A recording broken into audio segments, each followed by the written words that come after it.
Assalamualaikum warahmatullahi wabarakatuh.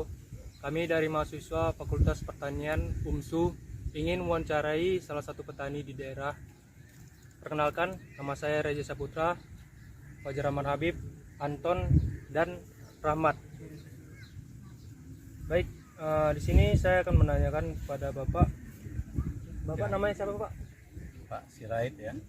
Sirait. Umur Bapak berapa? Umur 40 tahun. Pendidikan, Pak? Pendidikan terakhir SMA. Lokasi kita ini di mana ini? Ini lokasinya di Dusun 5, Desa Pematang Johar, Kecamatan Labuhan Deli, Kabupaten Deli Serdang. Dalam kultur teknik tanaman padi ini Bapak ini kayak mana, Pak? Kalau kultur tekniknya ini dilakukan 2 kali traktor. Traktor pertama itu awalnya ketika sudah tanahnya sudah bagus dan bibitnya sudah bisa ditanam, maka dilakukan traktor kedua, dihaluskan tanahnya, barulah padinya bisa ditanam. Jadi biaya untuk traktor sawahnya per rantai itu berkisar berapa, Pak? Biaya untuk traktor itu, untuk 2 kali traktor itu sebesar 65.000 sampai 70.000 per rantainya. Jadi besar itulah biayanya yang dikeluarkan petani. Jadi ketika pola tanam dalam tanaman padi Bapak ini gimana pola tanamnya, Pak? Pola tanamnya monokultur ya, monokultur. Kalau varian padinya ini varietasnya ceriang ya, ceriang kalau nggak salah ceriang. Namanya pun agak-agak payah diingat. Iya, Pak. Jadi jarak tanamnya itu, Pak, kisaran berapa? Jarak tanam kalau kita lihat hampir sama, antara 15 sampai 20 cm Iya, Pak. antara padi yang satu dengan yang lainnya. Karena kalau terlalu rapat jarak tanamnya, nanti tidak oleh istilah petani bilang padinya nggak beranak gitu. Nggak banyak dia, cuman jadi dikit-dikit. Nah, jadi kalau kita lihat yang ada kan itu antara 15 sampai 20 cm. Bagaimana preferensi pada teknik penanaman padi ini, Pak? Penanaman padi di daerah ini atau di Dusun 5, Desa Pematang Johar ini itu setahunnya 2 kali musim, 2 kali musim tanam. Jadi 1 kali musim itu sebenarnya waktunya butuh 4 bulan. Berarti kalau 2 kali kan sekitar 8 bulan. Tapi setelah panen itu ada jedanya, ada istilahnya istirahatnya sekitar 1 bulan lebih, supaya tanahnya kembali ya ke habitatnya lah, subur kembali, nggak terpaksa dia. Kalau dalam pemupukan kira berapa kali? Pemupukan yang dilakukan petani itu rata-rata yang kita lakukan juga itu antara 2 sampai 3 kali dalam 1 musim.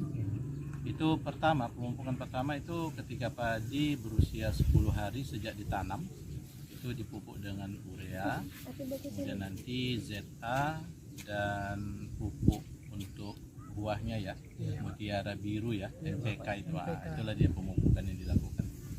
Bagaimana cara penanganan gulma pada tanaman padi ini, Pak?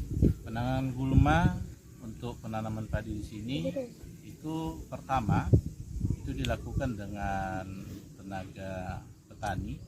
Mungkin kita lihat kalau di sawah-sawah itu kan ada istilahnya petani itu merumput ya. Nah, itu termasuk penanganan gulma. Kemudian yang kedua bisa juga dengan menggunakan herbisida. Nah, jadi itulah pola penanganan gulma yang ada.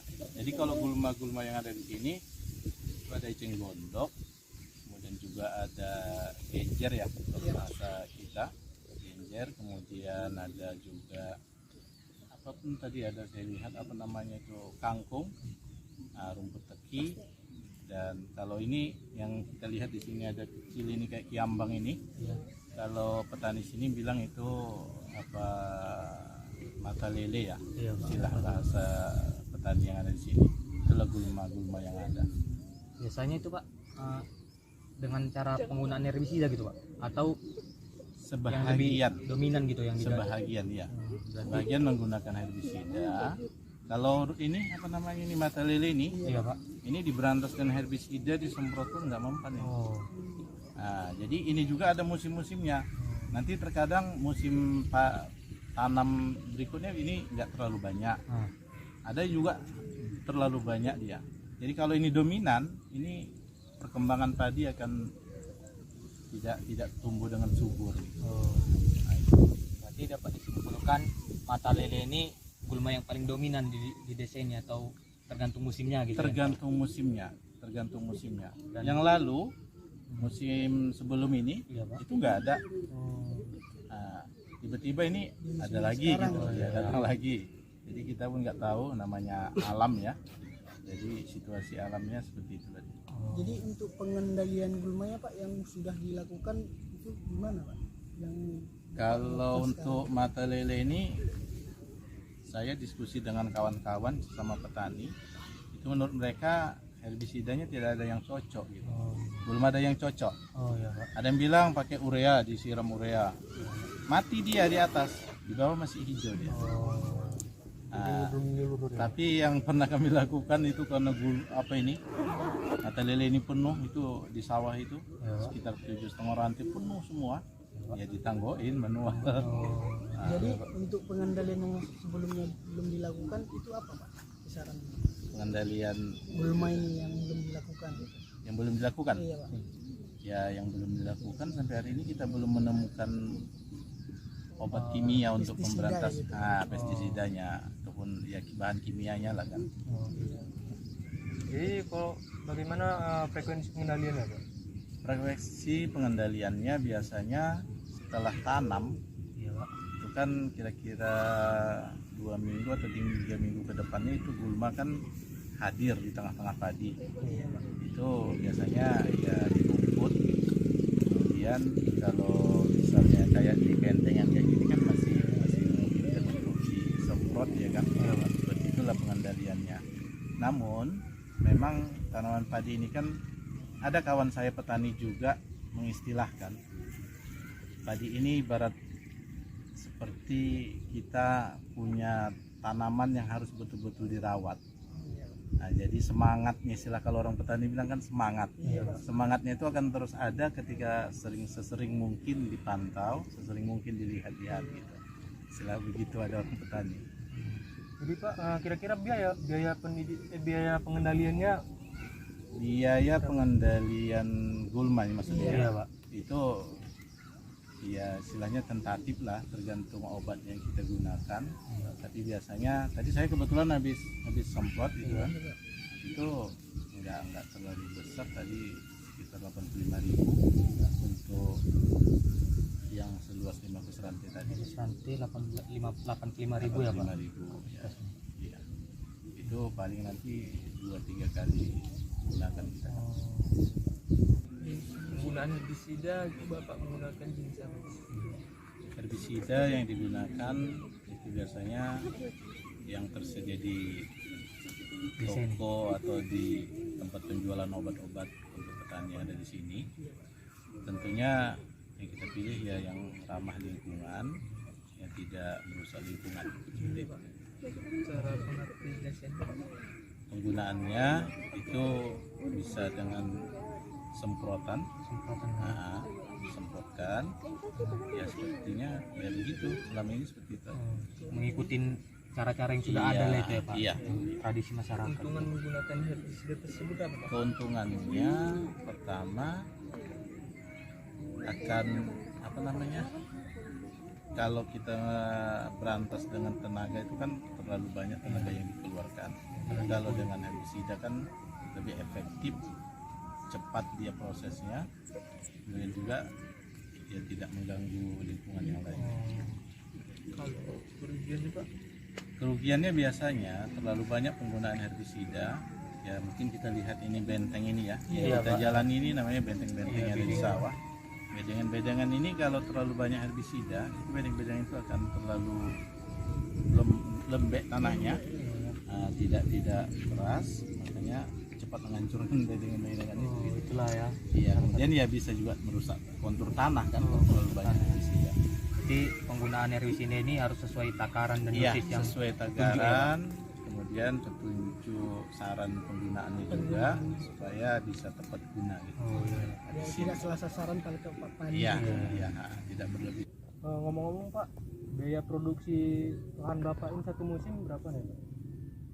Ini biasanya kalau di total sih dari biaya traktor, kemudian bibit, sampai pada biaya jasa nanam, sampai nanti biaya jasa waktu panen itu sekitar 5 sampai 6 juta itu dalam satu kali musim. Satu kali musim ya Pak. Dari musim Dalam luasan wilayah Bapak kan 15 rantai tadi lah.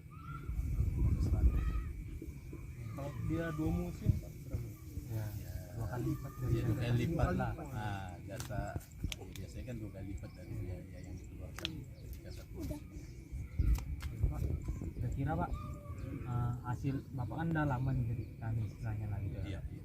Hasil produksi yang Bapak keluarkan biaya produksi itu Pak, apakah Menutup. menutup dengan hasil panen yang kita dapat gitu Pak menurut Alhamdulillah masih bahasanya ada untung Pak.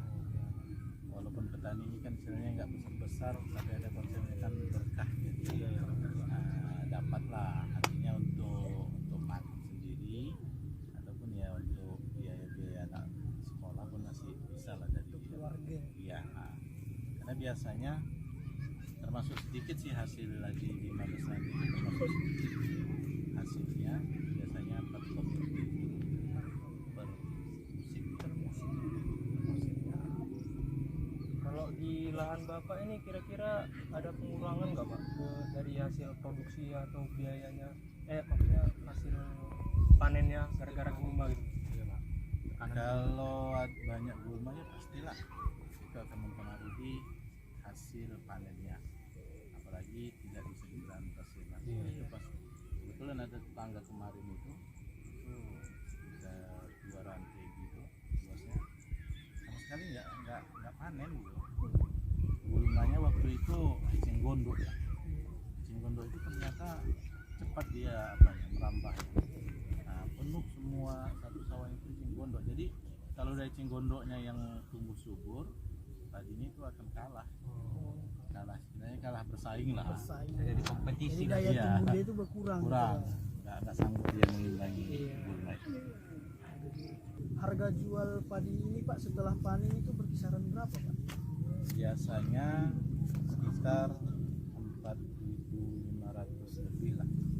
Nah, terkadang juga kalau padi itu tidak tertimpa situasi alam, misalnya nggak kena angin ataupun nggak tertimpa banjir, itu stabil harganya. Tapi kalau dia basah gabahnya akan lebih murah harga jualnya.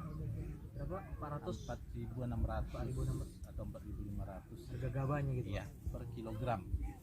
Jadi itu biasanya bersihnya seperti itu.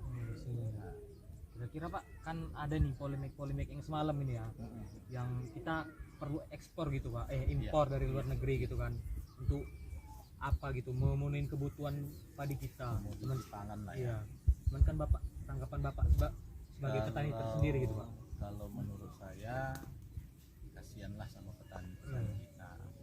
Artinya kan secara leluhur bangsa kita ini juga kan banyak petaninya. Jadi kalau petaninya tak artinya diperhatikan, justru kalau sebaliknya konsepnya itu memperhatikan petani mungkin hasilnya lebih banyak. Ngapain pula kita harus impor gitu, hasil kita juga ada. Nah, gitu. Jadi untuk penghasilan tiap pemanenan itu penghasilan Itu tadi kalau mungkin kami tidak banyak hasilnya, yang 15 rantai itu tadi paling sekitar 4 ton lebih, itu satu kali musim. Itu ada sudah kita 2 kali musim ikut di sini. Ya beda-beda sedikit aja sih, nggak terlalu jauh penurunannya. jadi perhitungannya itu dalam 1 tahun itu kisaran berapa lagi? Kalau dalam 1 tahunnya itu kan rata-rata 2 kali musim, 2 kali menanam, 2 kali panen, ya tinggal istilahnya kali 2 lah rata-rata gitu, karena tak jauh. Nah, tidak rentang terlalu jauh ya, kecuali situasi alam ya. Iya Pak. Kalau tidak ada gangguan, bisa normal dia, airnya bagus, cuacanya bagus, ya insya Allah hasilnya juga Hasil padi. bisa diharapkan. Oh, cukup sekian daripada wawancara kami kepada Bapak Sirait atas kepemilikan tanaman padinya. Bila ada atas kesalahan penyampaian ataupun kata-kata, kami mohon maaf. Wabillahi taufiq wal hidayah. Assalamualaikum warahmatullahi wabarakatuh.